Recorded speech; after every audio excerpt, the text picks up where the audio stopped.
நடுத்தர வர்க்கத்திலே இருக்கின்ற அனைவருக்குமே ஒரு பிரச்சனை. எது எடுத்தாலும் தடங்கல் வருகின்றதே. ஒன்றை வாங்க வேண்டுமென்றால் ஒன்றை விற்க வேண்டிய சூழ்நிலை வருகின்றது, அல்லது அடகு வைக்க வேண்டிய சூழ்நிலை வருகின்றது, கடன் வாங்க வேண்டிய சூழ்நிலை வருகின்றது.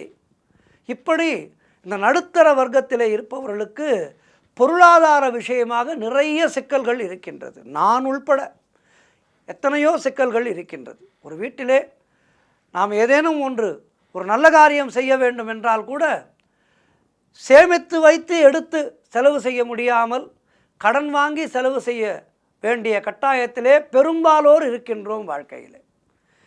லக்ஷ்மி கடாட்சம் ஒருவனுக்கு நன்கு சேர வேண்டும் என்றால் அதற்கு ஆன்மீக ரீதியாக என்ன செய்ய வேண்டும், அதைத்தான் இன்றைய இந்த ஆன்மீக தகவலிலே பார்க்க இருக்கின்றோம். பெரும்பாலும் நிறைய பேர் வீட்டிலே இந்த பணத்துக்கான கஷ்டம் என்பது இருக்கின்றது. இந்த பணக்கஷ்டம் தீர்வதற்கு நாம் என்ன செய்ய வேண்டும்? அதாவது தெரிந்தும் தெரியாமல், அறிந்தும் அறியாமல் நாம் செய்கின்ற ஒரு சில செயல்கள் நம் வீட்டிலே எதிர்மறை சக்திகளை கொண்டு வந்து விட்டுவிடும். ஆகவே அதனை நாம் செய்யாமல் இருக்க வேண்டும்.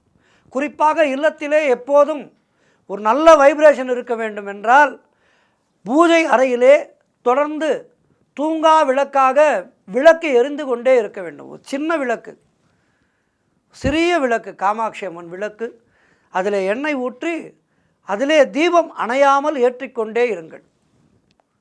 அல்லது 24 மணி நேரமும் எரிய வைக்க முடியவில்லை என்றாலும் காலையிலே ஒரு 3 மணி நேரம், மாலையிலே ஒரு 3 மணி நேரம், அதாவது காலையிலே 5 மணி முதல் ஒரு 8-9 மணி வரை, மாலையிலே ஒரு 6 மணி முதல் 9 மணி வரை, அல்லது ஒரு 8 மணி வரை தொடர்ந்து தீபம் எரிகிறார் போல் செய்து கொள்ளுங்கள்.